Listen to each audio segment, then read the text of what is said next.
Good morning. So ఈ రోజు ఒక స్పెషల్ టాపిక్ తోటి మేము ముందుకు వస్తాను. సో ఇది క్లారిటీ ఫుల్ వీడియో చూడండి. సో అర్థం చేసుకోండి, అర్థమయ్యేలాగా మీకు అర్థమయ్యే భాషలోనే నేను చెప్తాను. ఒకటి, మన నెట్వర్క్ మార్కెటింగ్ గురించి చాలా మంది అప్రోచ్ చేయలేకపోతున్నారు.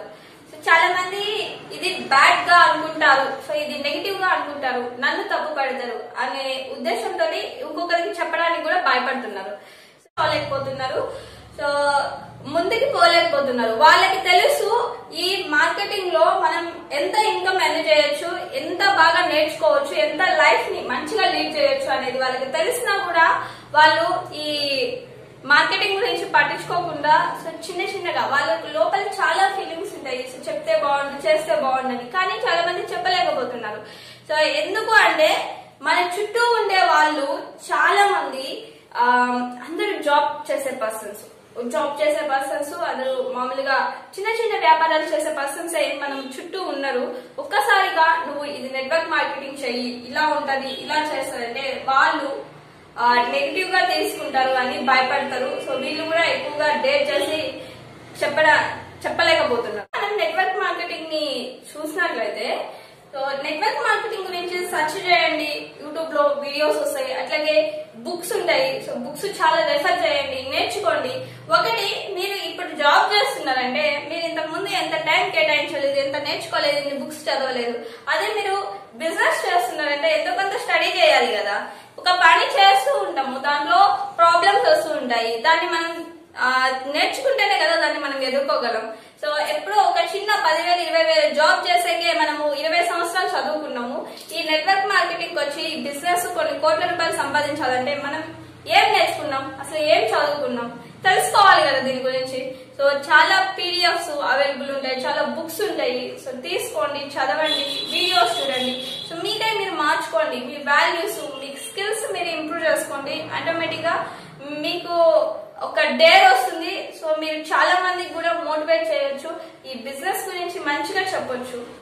ఒకటి ఫ్రెండ్స్, మీరు బయట ఎవరినైనా తీసుకోండి, ఏ పర్సన్ ని, ఏ వర్క్ చేసే వాళ్ళైనా తీసుకోండి. ఒక హీరో, హీరోయిన్, తర్వాత నెక్స్ట్ ప్రొడ్యూసర్, ఇట్లా చాలా మంది ఉంటారు కదా, సింగర్స్. అంటే సినిమా ఇండస్ట్రీకి సంబంధించిన ఎవరైనా తీసుకోండి. వాళ్ళు సో హీరోస్ బాగా యాక్ట్ చేస్తారు, హీరోయిన్స్ బాగా యాక్ట్ చేస్తారు. వాళ్ళ నేమ్, అట్లాగే వాళ్ళ మనీ, అంటే వాళ్ళు రిచ్ అవడానికి వాళ్ళు కష్టపడతారు. అంటే ఇప్పుడు మనం ఉన్నాము, సో చాలా మంది మన జనాలందరూ కలిపి డబ్బులు పెట్టి చూస్తేనే వాళ్ళు రిచ్ అవుతున్నారు. అంటే గమనించండి, మనం డబ్బులు పెడితే వాళ్ళు రిచ్ అవుతున్నారు. ఓన్లీ వాళ్ళు రిచ్ అవ్వడానికే వాళ్ళు అక్కడ కష్టపడుతున్నారు, మనం అందరం రిచ్ అవ్వడానికి కాదు. అది మన డబ్బులు తీసుకొని వాళ్ళు రిచ్ అవుతున్నారు. సో మార్కెటింగ్ ఇది. జస్ట్ అబ్జర్వ్ చేయండి. ప్రతి ఒక్కరు, ఇప్పుడు లాయర్ ఉన్నారు, డాక్టర్ ఉన్నారు, వాళ్ళందరికీ మనం కస్టమర్స్. సో డాక్టర్ ఉన్నాడు, చాలా మంది బాగాలేని వాళ్ళకి వైద్యం చేసి ఆయన రిచ్ అవుతున్నాడు, ఆయన అచ్చమే రిచ్ అవుతున్నాడు. లాయర్ ఉన్నాడు, ఆయన అచ్చమే రిచ్ అవుతున్నాడు. అంటే ఎవరైతే వాళ్ళ ప్రొఫెషనల్ లో ఉన్నారో వాళ్ళు అచ్చమే రిచ్ అవుతున్నారు. వీళ్ళ డబ్బులు తీసుకుని వాళ్ళు రిచ్ అవుతున్నారు. సో గమనించండి, నెట్వర్క్ మార్కెటింగ్ ఎలా ఉంటదంటే, నెట్వర్క్ మార్కెటింగ్ లో ఉండే ప్లానింగ్, నెట్వర్క్ మార్కెటింగ్ లో ఉండే స్కిల్స్. సో నువ్వు రిచ్ అవుతూ నీ కింద నీ తోటి టీమ్ లో ఎంత మంది ఉంటారో వాళ్ళందరినీ కూడా రిచ్ చేసే ఒక ఇండస్ట్రీ ఏదైనా ఉంది అంటే అది direct sell industry. So number 1, మనం ఎదుగుతూ మనతోటి నలుగురు ఎదిగితే కదా మన దేశం, మన కంట్రీ అనేది బాగుపడేది. So friends, so direct sell industry ఏంటి అంటే, మీరు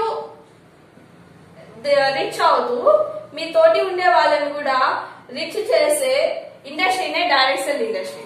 సో ఇటువంటి ఇండస్ట్రీ గురించి మనకి ఏ బుక్స్, ఏ స్కూల్, ఏ కాలేజెస్ లో కూడా చెప్పరు. మనం అసలు ఎందుకు చదువుకుంటున్నాం, ఎందుకు నేర్చుకుంటున్నాం, అన్ని ఎందుకు ప్రాక్టికల్స్ ఇవి అవి ఎందుకు అంటున్నారు? సో ప్రతి ఒక్కరు డబ్బులు సంపాదించుకోవడానికి. అదే డబ్బులు సంపాదించేది ఏంటి, మనకి ఒకే ఇండస్ట్రీలో ఉంది, అది మనకి మొత్తం స్కిల్స్ నేర్పిస్తుంది. దీనికి టైం కేటాయించకుండా దేనికో 20 సంవత్సరాలు కష్టపడి డబ్బులు సంపాదించుకుని ఇలా చేసుకుని అసలు ఫ్యూచర్ ఎవరు చెప్తున్నారు బయట? ఇప్పుడు పెళ్ళైతే ఇలా ఉంటది, ఇలాంటి ప్రాబ్లమ్స్ వస్తాయి, ఇలా ఎదుర్కోవాలి, ఓకే చేసుకుంటారు, ఎవరైనా చెప్తున్నారు. సో వాళ్ళు చేసేది తప్పు కానప్పుడు ఇప్పుడు మనం ఉన్నాము, మనం బిజినెస్ లో ఫస్ట్ రాగానే నువ్వు ఇలా చేయాలి, ఇలా ఉండాలి, ఇలా ఉండాలి అన్ని ఒకేసారి చెప్తే భయపడతారు కదా. సో స్టెప్ బై స్టెప్ అంటే మనకి చాలా రోజులు ఉంటాయి, ఒక్కొక్కటి నేర్చుకుంటూ పోతూ ఉంటేనే కదా మనకి స్కిల్స్ ఇంప్రూవ్ అయ్యేది, మనం పాజిటివ్ గా వచ్చేది, మనకి డేర్ వచ్చేది, మనం ఇంకొకరికి చెప్పేది. నీకు తోడు ఎప్పుడు మీ అప్లైన్ పక్కన ఉంటారు. సో మీ టీం మీ తోటి ఉంటది, అందరూ కలిసి చేసుకుంటూ హ్యాపీగా చేసుకునే బిజినెస్. ఇలాంటి బిజినెస్ ని ఎందుకు తక్కువ చేస్తున్నారు? సో ఈ బిజినెస్ ని ముందుకు తీసుకెళ్ళండి, ప్రతి ఒక్కరు లైఫ్ ని హ్యాపీగా లీడ్ చేసుకుంటూ పోతారు. సో అయితే దీని గురించి ఇప్పుడు కొన్ని క్వాంటిటీ అంటే కొన్ని స్టేజెస్ ఉన్నాయన్నమాట, మనం లైఫ్ ని ఏ విధంగా లీడ్ చేయాలి. సో ఈ ఒక్కొక్క స్టేజ్ దాటి మనం రావాలి. అయితే మన చుట్టూ ఉండే వాళ్ళు ఏ క్వాంటిటీ లో ఉన్నారు. సో ఈవీఎస్ఐ అంటే ఏంటి, అసలు ఈవీఎస్ఐ అంటే ఏంటి, దాని గురించి ఇప్పుడు నేను కొంచెం ఇన్ఫర్మేషన్. ఫ్రెండ్స్ ఇప్పుడు చూడండి, ఈబిఎస్ఐ ఇక్కడ ఈ వచ్చేసరికి ఎంప్లాయ్,